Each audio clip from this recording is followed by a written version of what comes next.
James gripped the envelope with trembling fingers, his breath shallow as though the room had shrunk around him. The paper inside promised freedom or confirmed exile. He whispered, "Please, let this be real." The letter tore open, and each word glared back like a verdict. His eyes burned as he read the words, exoneration. Years of waiting, shame, and silence collapsed into one shaky gasp. He stumbled to a chair, holding the paper like it might dissolve. His heart shouted louder than reason. His name was cleared. Yet behind the relief lurked fear. Who would believe it? Who would welcome him back? He stared at the old brass key he'd carried for a decade, the one that never fit any lock. "If this doesn't open something now," James muttered, "then nothing will." James pressed the key between his palms like a prayer, his chest aching with every shallow breath. He whispered, "This is my proof," though no one was there to hear. The kitchen felt both sanctuary and prison, the silence louder than any voice. His eyes traced every crack in the walls, each one a reminder of years lost to judgment. He thought of Margaret, his mother, who never signed the papers for visits. He thought of Daniel, the son who stopped calling when hope became too thin. "Will they believe me now?" James muttered. Fear and determination wrestled in his chest, and the key grew heavier in his grip, as if demanding its rightful lock. The clock ticked louder than his heartbeat, and James felt each second mock him. He rose, pacing across the cracked linoleum floor, whispering, "I won't waste this chance." His reflection in the dusty window stared back with unfamiliar eyes, older, heavier, lined with guilt and hunger for dignity.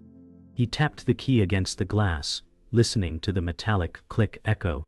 "Daniel deserves the truth," James said. The weight of his name restored demanded proof, not promises. The letter was not enough. Action had to follow. He inhaled slowly, grounding himself, though fear gnawed at his resolve like a shadow that refused to leave. James sat again, folding the letter carefully, as though it were glass. His fingers lingered on the paper, afraid it might vanish. He thought of the years where every attempt at repair ended in silence. He remembered the parole officer's stern face, the neighbor's averted eyes, the quiet pity in Margaret's sigh. James whispered, "This is different." The key glimmered faintly in the dawn light, daring him to believe. A surge of resolve cut through his hesitation. "I'll show them," he said, eyes hardening. "I'll prove it with more than words." The air thickened with a new weight, the promise of action. The morning outside had awakened, but James still sat within the shadows of the kitchen.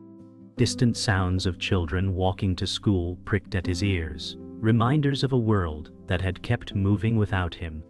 He gripped the key, whispering, "I will earn my place." His hands no longer trembled.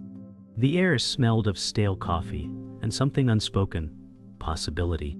He rose, placing the letter into his jacket pocket, the brass key clenched in his palm. "This lock will open," James vowed, stepping toward the door. The first act of his new life had begun. James walked slowly down the cracked sidewalk, the letter pressing against his chest like a second heartbeat. Each step felt borrowed, like the ground questioned his right to stand on it. He whispered, "I can't go back to being him." The memory of steel bars echoed behind his eyes, each clang a reminder of who he had been. He stopped at a corner store window, staring at his reflection caught between dusty glass and fluorescent light. He whispered, "I will not be that man again." Yet guilt pressed like a shadow, whispering its own story. He clenched the brass key harder, letting the pain of its edges cut through the noise. James pushed open the church door, its hinges groaning like a voice from the past. Inside, Margaret sat in the front pew, her back straight, her silver hair glowing faintly in the morning light. She did not turn. James whispered, "Mother." The word trembled like a confession. Margaret's hands rested on her lap, still as stone. Her silence was a wall higher than any he had scaled before. James wanted to beg, but pride held his throat. He thought of years when her signature could have brought him home, but never came. He whispered again, "I'm not the same man." Her shoulders shifted, but no words came. Margaret finally turned, her eyes sharp as glass, and asked, Why now? James' throat tightened, but he held the letter out like an offering. Because this is the truth, he said. Her gaze did not soften. Truth doesn't fix what was broken, she replied. James lowered his head, the brass key still in his hand, a symbol of both burden and proof. He whispered, I want the right to show up again. Margaret's lips pressed tight, her silence louder than her words. James felt small, like a boy once again caught in the weight of her judgment. Still, he stood. James stepped outside, the church door closing heavy behind him. His chest burned as if her silence had branded him. He whispered, I'll prove it anyway. The street was alive with ordinary noise, cars passing, voices carrying, children laughing, but it all sounded distant. He remembered Daniel's laughter once filling his house, before it turned into silence sharper than any blade. He muttered, he deserves a father who shows up. The letter weighed on his chest like armor, the key like a weapon or a promise. He turned toward the street where Daniel lived, his steps hesitant but deliberate. James reached Daniel Street, pausing before the small brick house where he once read bedtime stories. His chest tightened. He saw a shadow move past the curtain, Daniel, taller now, grown into a man without him. James whispered, I want the right to show up again. The words cracked in the air, fragile as glass. His hand hovered over the mailbox, letter trembling between his fingers. He could slip it in, leave proof without presence, but he knew absence had already spoken too long. James lowered the letter, gripping the key instead, whispering, Not yet. I'll face him when I've earned it. James stood at the bus stop, letter folded in his jacket, and key pressing into his palm. A bus roared past, packed with tired faces heading to shifts that started before sunrise. He whispered, I need work. His stomach twisted, remembering the HR office that once shoved his application aside. He thought of Michael, his old sponsor, who had warned him that proving change was not about speeches but patterns. James whispered, I won't miss this chance. The bus door opened, its hiss loud, like an accusation. He stepped in, head low, body tense, as if the world still saw only his past.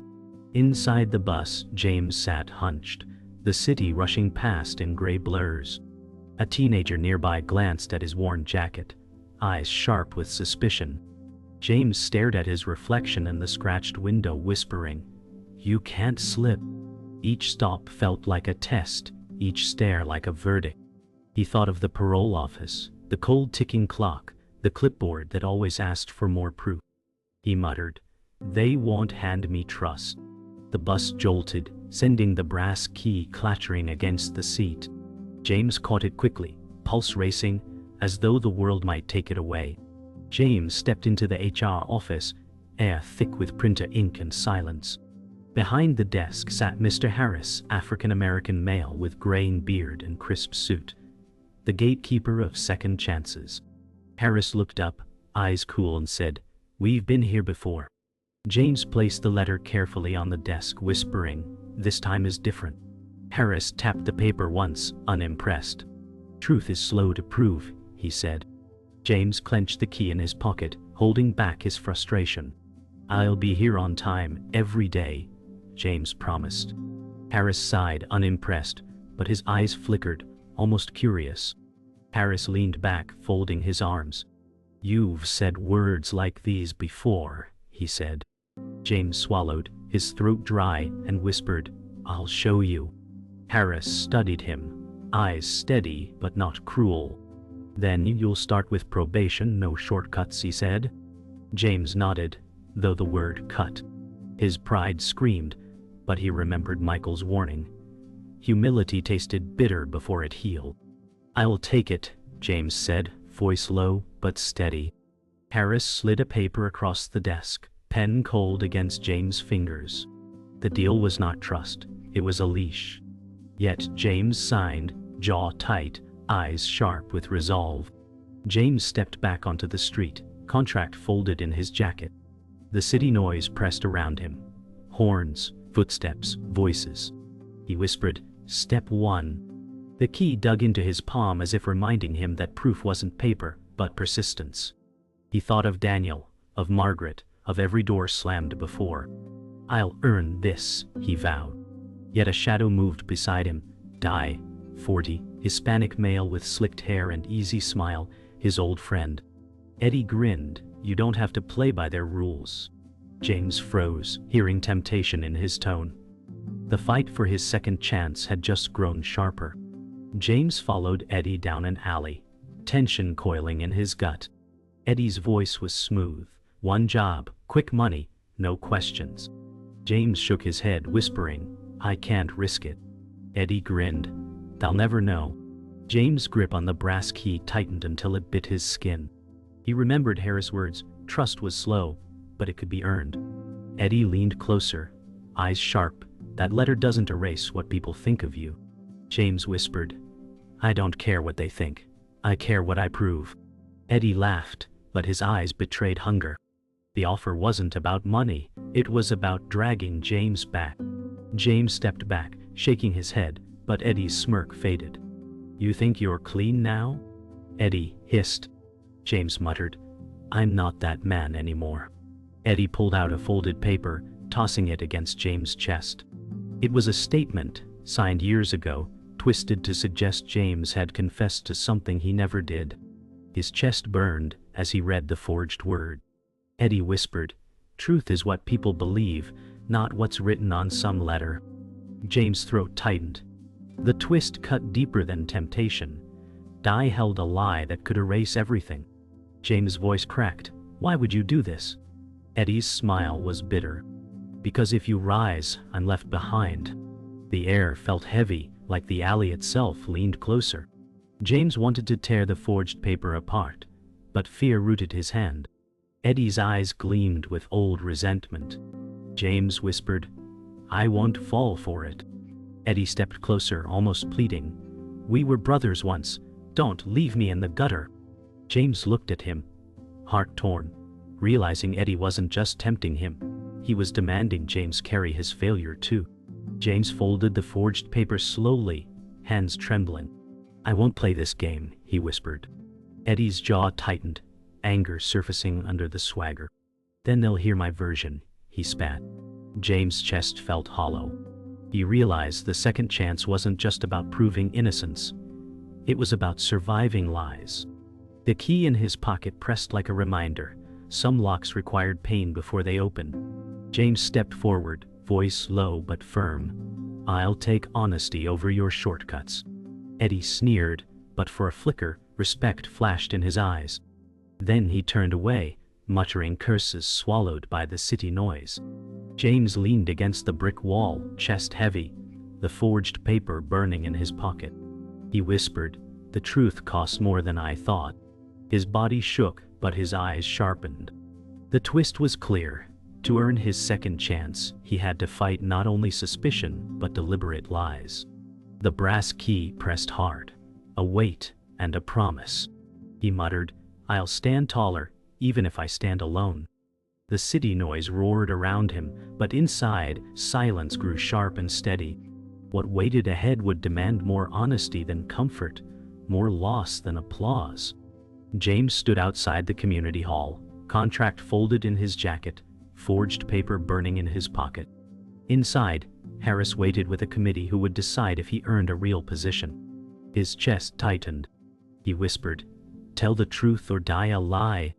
The brass key in his hand felt heavier than steel. He imagined Daniel hearing Eddie's twisted story before he ever spoke for himself. James' jaw locked. The cost of honesty would be steep, but silence was worse. He pushed the door open, the sound echoing like a gavel. His second chance sat on trial again. Inside, Harris sat at the front table, papers stacked neatly. Several community members watched, whispering among themselves.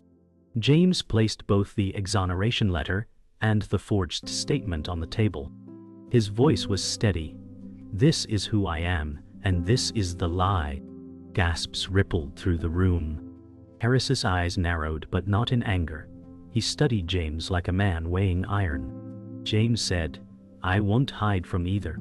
Silence stretched heavy, but James' shoulders stayed squared. Every word felt like carving open an old wound. but his resolve burned brighter than the sting. Harris leaned forward, eyes scanning both documents. "You're risking everything by showing this," he said. James' voice cut firm. "I'd rather lose with truth than win with lies." The committee shifted uneasily, murmurs filling the air. James felt heat climb his neck, but he didn't flinch. He whispered to himself, "Daniel deserves more than shadows." Harris studied him for a long pause, then finally nodded. "Truth carries weight," he said.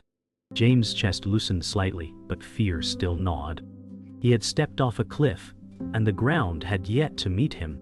A woman from the committee, Mrs. Collins, Caucasian with short gray hair, stood and said, "Why should we trust you now?" James' voice trembled but didn't break. Because I'm not asking for easy faith. I'm asking for the chance to prove I'll stand every day, even when it hurts."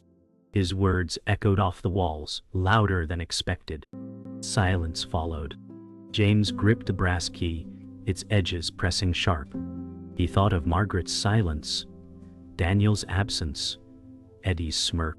He whispered, "I won't be that man again." The choice had already been made. The cost was everything. Harris finally spoke, his voice calm but heavy.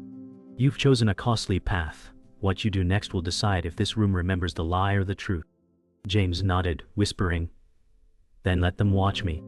He felt the brass key burning in his palm, no longer a relic but a promise. He turned toward the committee, shoulders straight. The moment was irreversible. The lie could chase him, but it would never own him. James stepped back into the center of the room, breathing steady, his silence louder than words. A door closed behind him, and another seemed to open unseen. James left the hall with shoulders heavy but steady, the night air biting against his face as though testing his resolve. The brass key pressed into his palm, the forged paper tucked deep in his jacket, its weight a ghost he could not shake. He whispered, "I showed them the lie, now I must live the truth." Streetlights flickered, casting fractured shadows across the cracked pavement. He remembered Harris's words, truth carried weight, and he felt every ounce of it pressing down, but also lifting him higher than he had stood in years. He turned a corner and saw Margaret waiting by the church steps, her face unreadable in the dim light. His chest ached as he whispered, "Mother." She did not speak, but her eyes softened, just enough for hope to slip in like dawn after endless night. James lowered his head, whispering, "I'll keep proving it, not asking forgiveness but offering endurance." The next morning, James walked into the factory yard where his probation shift began. The smell of oil and iron clung to the air, and machines clattered with relentless rhythm. Harris stood at the gate, clipboard in hand, eyes steady but not unkind. "On time," he said flatly. James nodded, clutching the key in his pocket like a hidden oath. "You'll be watched," Harris added, voice carrying both warning and possibility. James replied softly, "That's how it should be." The work was grueling, sweat running down his back within the first hour, but each turn of the wrench felt like a nail driven into a coffin that once held his old self. Around him, workers glanced but did not speak, judgment silent in their eyes. James whispered, one day at a time, to himself, each repetition hammering resolve into muscle and bone. By evening, James returned home to his small kitchen, body aching but spirit alive. He placed the folded letter and contract on the table beside the brass key, their presence grounding him like anchors in a storm. He remembered Eddie's forged words waiting like a trap, and fear tightened his chest. Yet he whispered, "They will see me, not his lie." He thought of Daniel, his silhouette behind that curtain, and vowed again, "I will show up." The silence in the house pressed heavy, but it no longer felt like prison. It felt like soil waiting for seed. He brewed coffee, the bitter smell filling the room, a reminder that small rituals could rebuild lives. His reflection in the window showed a man marked by scars, but standing taller. He whispered, "Not promises, proof." 2 days later, James stood outside Daniel's house again, but this time his hands no longer shook. He held no letter to slip into the mailbox, only the key in his pocket and work grease still on his clothes. The door opened slightly, and Daniel's face appeared, older, wary, eyes dark with questions. Silence stretched until James said, "I'm not here for forgiveness. I'm here to earn the right to stand here." Daniel's jaw tightened, but he did not shut the door. James' chest swelled with painful hope. The moment was fragile, like glass balancing on a ledge. He whispered, "I'll be here tomorrow. And the day after, until you believe it." Daniel nodded faintly before closing the door, leaving James in silence, but not exile. James walked back down the street, the night cool and the air carrying faint sounds of families gathering inside homes. He whispered, "One day at a time." The brass key in his pocket felt lighter, no longer a burden but a compass pointing forward. Margaret's softened glance, Harris's measured trust, Daniel's open door, all small, fragile proofs that change was possible. The forged paper still haunted his jacket, but its power was fading, smothered by the weight of honest labor and unbroken presence. He paused under a streetlight, looking upward, chest tight with a mixture of exhaustion and resolve. "This lock will open," he said softly. The words were not desperate anymore. They were steady, like stone being shaped by patient hands. James stood outside the factory gates, the sun low and bleeding orange across the sky, casting long shadows like reminders of the past that still clung to his name. His body ached from labor, sweat clinging to his shirt, but his eyes burned with clarity. Workers passed him, some nodding, others still wary, but no one turned away. He whispered, "I'm not invisible anymore." The brass key dug into his palm, warm now from his grip, not cold as before. He thought of Daniel's half-open door, of Margaret's softened glance, of Harris' steady gaze that carried both doubt and respect. "This is my proof," James muttered, steady as stone. He did not need applause, he needed consistency. He inhaled deeply, letting the smell of oil and dust ground him in this moment that felt like both ending and beginning. That night, James sat again in his kitchen, the brass key on the table beside a half-drunk cup of coffee. The letter of exoneration lay folded neatly, worn at the edges but intact.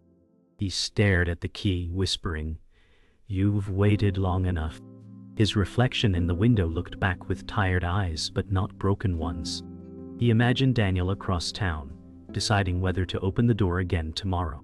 He thought of Eddie's smirk fading into shadows, the forged paper still in his jacket like a reminder of what truth cost. James muttered, "I live where lies can't." The silence of the house no longer mocked him. It became a canvas for something steady, something waiting to be built. He pressed his fingers over the key and whispered, "I'll turn it when the lock is ready." The next morning, James returned to Daniel Street, the air crisp with early sun and children's voices echoing faintly from yards. He stood at the edge of the driveway, hands steady, brass key pressing into his pocket like a promise. The door opened slowly, Daniel stepping outside, face guarded but less hardened than before. Silence filled the gap between them, until James said, "I'll keep showing up." Daniel's shoulders shifted, conflict still in his eyes, but he did not retreat. James whispered, "You don't have to forgive me today." Daniel looked at him, then gave the smallest nod before closing the door softly, not sharply. James exhaled, the sound trembling but alive. Even in silence, progress had been made. James walked home under the rising sun, the brass key turning in his fingers as he whispered, "Locks don't open overnight." Each step felt like a slow carving of his new life into the stone of memory. Margaret's church bells rang faintly in the distance, carrying a sound that reminded him of weight and grace. He thought of Harris, clipboard in hand, eyes sharp, who had not offered trust but had offered a chance. He thought of Daniel's nod, small but enough to keep him walking forward. The city bustled around him, cars rushing, people laughing, but James walked slower, each breath deliberate. He whispered, "I will not vanish again." His reflection passed across shop windows, showing a man still scarred, but no longer caged. That evening, James stood outside his small home, the brass key glimmering faintly in the fading light. He whispered, "Second chances aren't free." His voice carried no plea, only truth. The forged paper still rested in his jacket, but its power was broken. What mattered was the work, the sweat, the steady return each day to prove change louder than suspicion. He lifted the key in his palm, staring at its rough edges, and whispered, "I paid in full." The night air carried the words away, but he knew they would echo in his steps tomorrow, and every day after. A door closed softly in his mind, but another opened wide, one built not on forgiveness promised, but forgiveness earned.